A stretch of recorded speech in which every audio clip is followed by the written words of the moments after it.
কষ্ট তো তখন হয় যখন কেউ অনেকটা কাছে এসে আবার দূরে চলে যায়।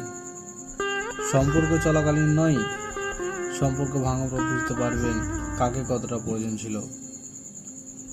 প্রয়োজন ফুরিয়ে গেলে জানিয়ে দিও, অভিনয় করো না। সুখী তো তারাই হয় যারা অন্যের বুকে ছুরি মেরে ভালো থাকতে জানে। থাকলে কাছে কে আর বুঝে, কিন্তু হারিয়ে গেলে সবাই খুঁজে। ভালো থাকার সত্ত্বেও কিছু কিছু সম্পর্ক ভুল বোঝাবুঝির কারণে নষ্ট হয়ে যায়। চুপ থাকতে শিখে গেছি, এখন আর অধিকার নিয়ে তর্ক করি না। কথা দিতে সবাই পারে, কিন্তু কথা রাখতে সবাই পারে না। মাঝে মাঝে কিছু মানুষ প্রমাণ করে দেয় তারা বিশ্বাস আর ভালোবাসার যোগ্য নয়। কাউকে এতটা অবহেলা করো না যে সে তোমাকে ছাড়া বাঁচতে শিখে যায়।